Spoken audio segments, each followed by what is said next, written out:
Example 2. Consider the quadratic function f of x is equal to x squared plus 2x plus 1.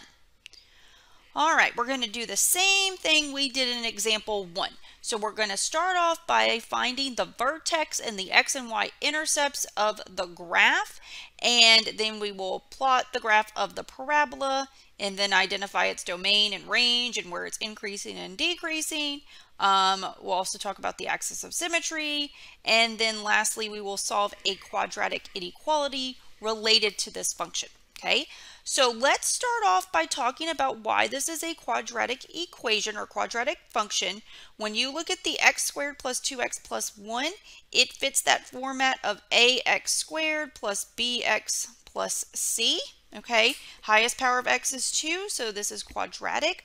We are going to start by identifying the a, b, and the c. A is the number in front of x squared, so it's 1. B is the number in front of x, that's 2. C is the constant, which is 1 right here, if you see where my cursor is.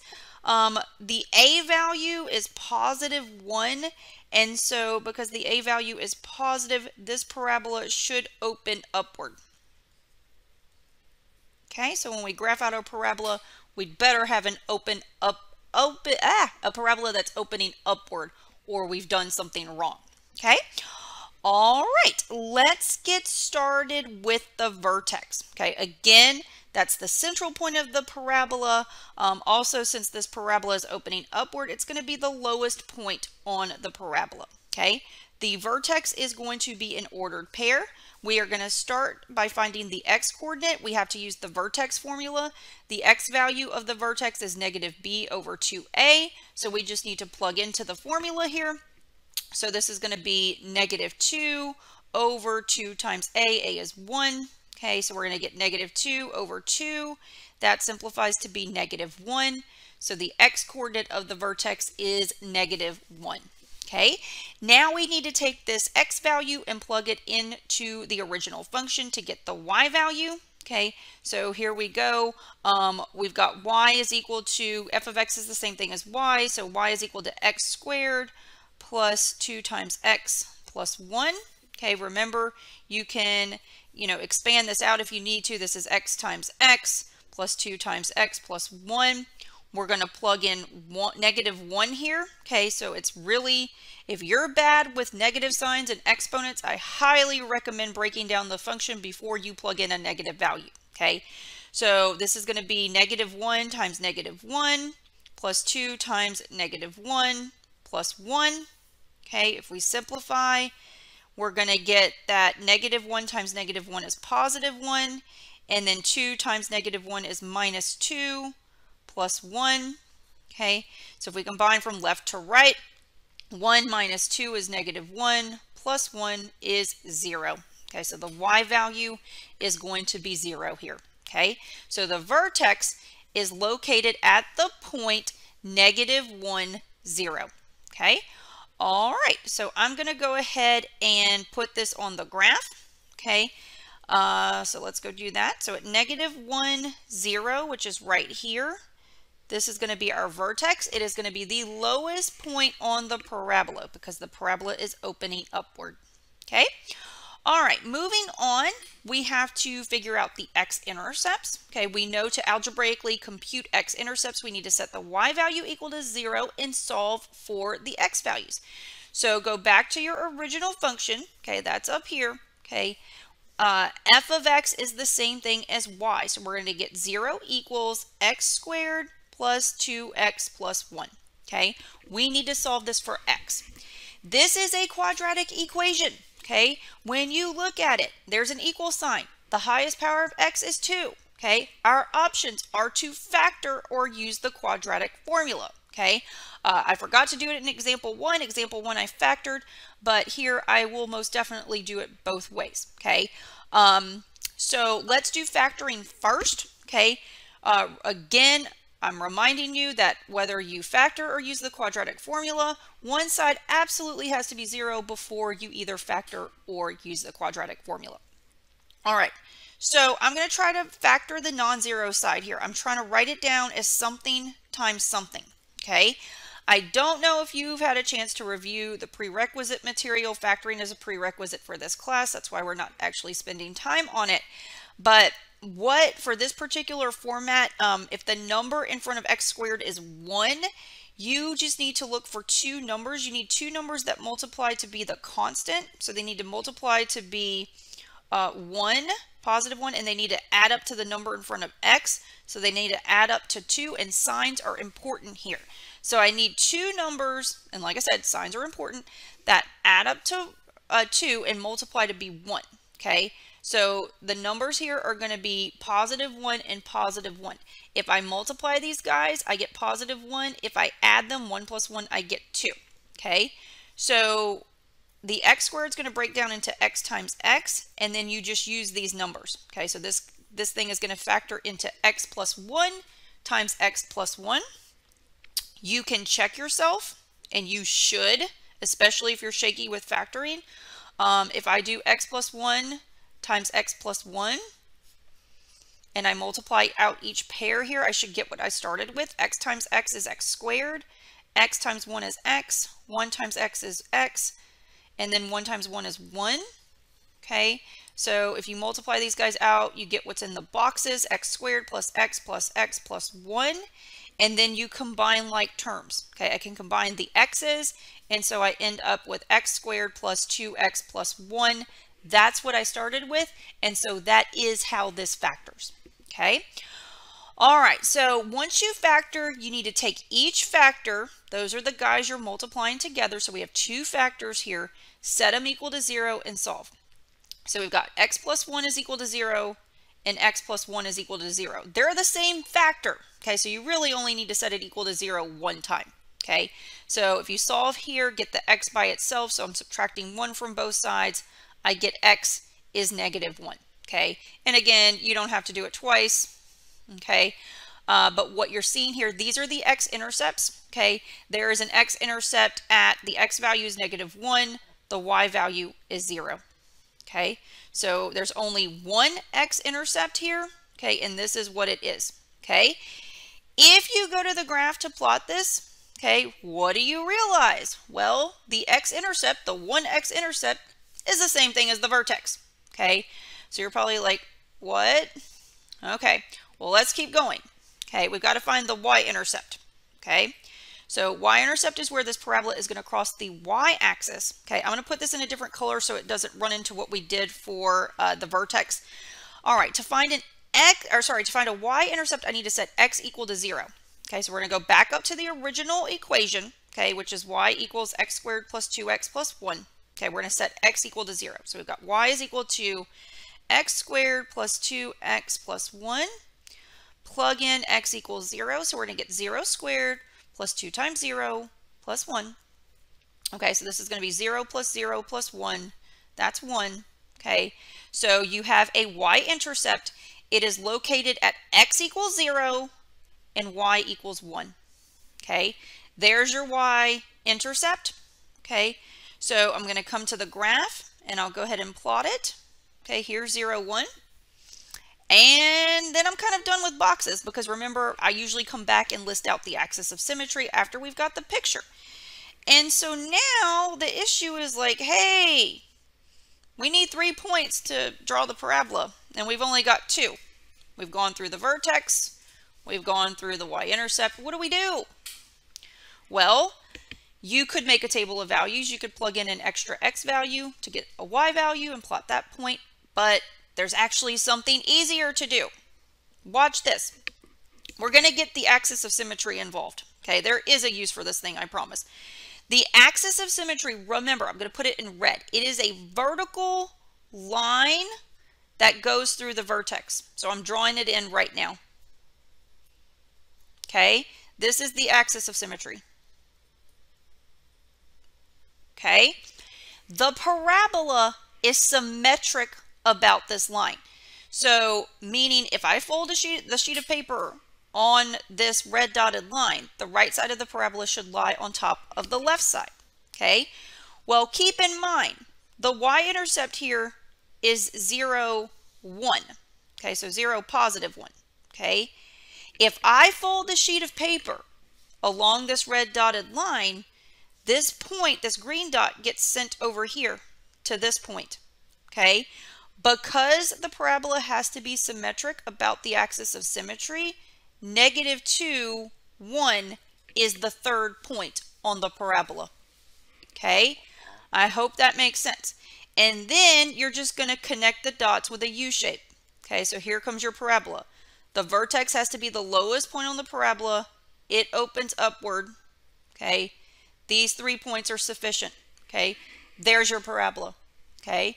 You got 3 points on it, -2, 1, 0, 1, and then the vertex, which is at -1, 0, okay? So you can actually use the axis of symmetry like I just did to generate extra points, okay? Your parabola has to be symmetric about the axis of symmetry, okay? Speaking of axis of symmetry, let's go ahead and write down the equation, its equation. This red dotted line, we're trying to write down its equation. It's a vertical line, so that means its equation is going to be x equals something. And remember, it's always x equals the x value of the vertex. Okay, the vertex is located at -1, 0. So the axis of symmetry is going to have equation x equals -1. Okay, that's it. That's all you have to do. No work required.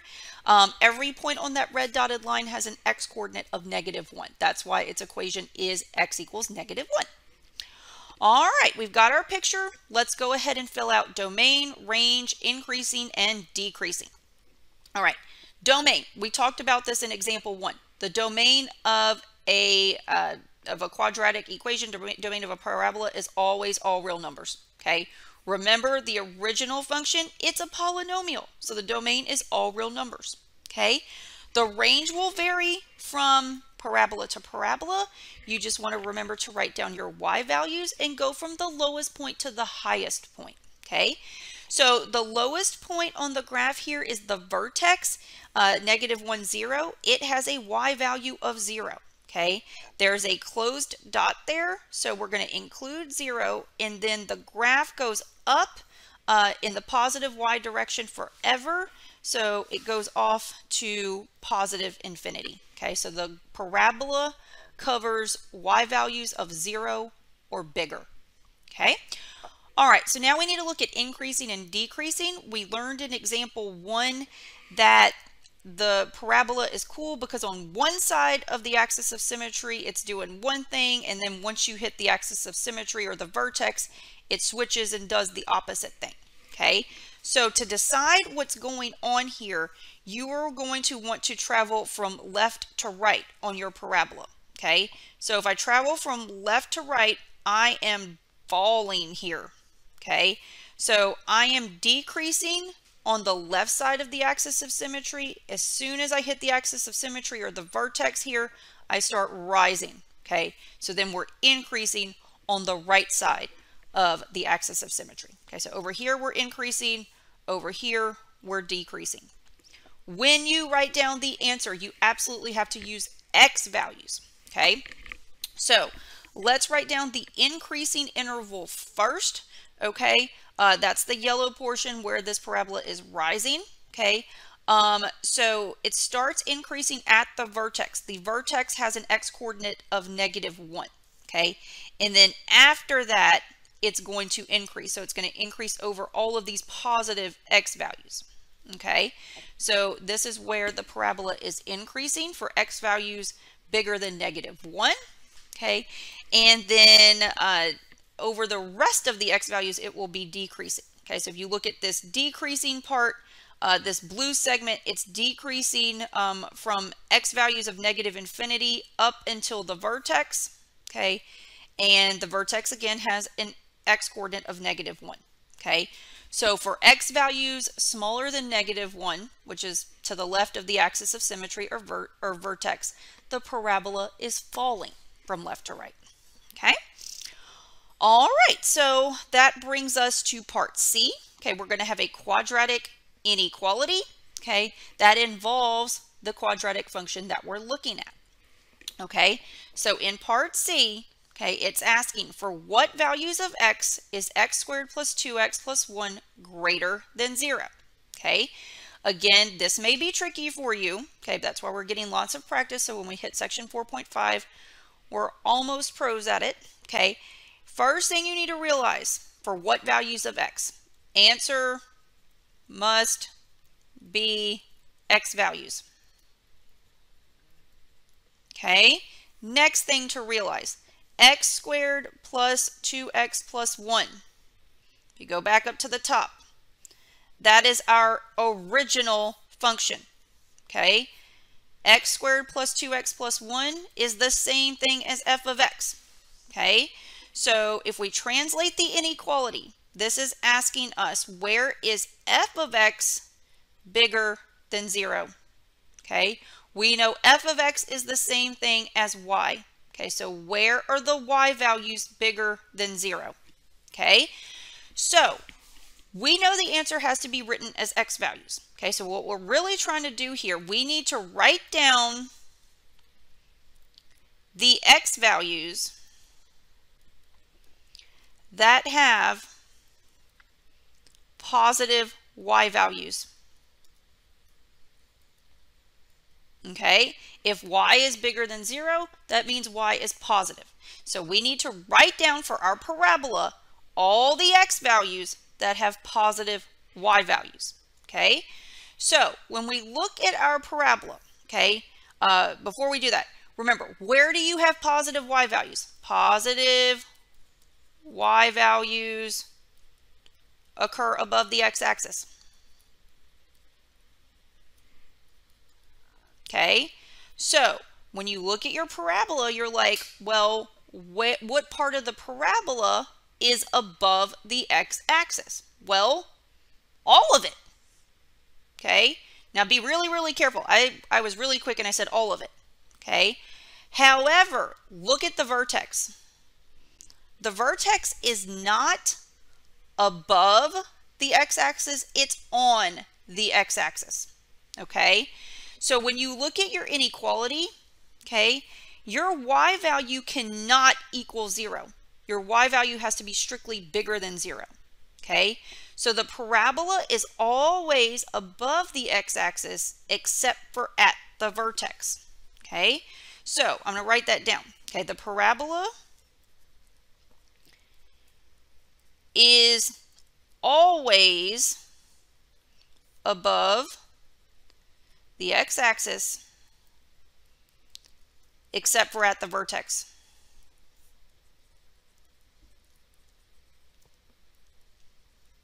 Okay, so if the parabola is always above the x-axis except for at the vertex, that means it's above the x-axis for all x values except x equals -1, because that's where the vertex is. Okay, so the answer here, okay, is going to be -infinity to -1. Okay, it's basically all real numbers except for -1. Okay, so we can't include the x value -1 because that's the vertex. It has a y coordinate of 0. Okay, so to write down all x values except for -1, this is how you do it.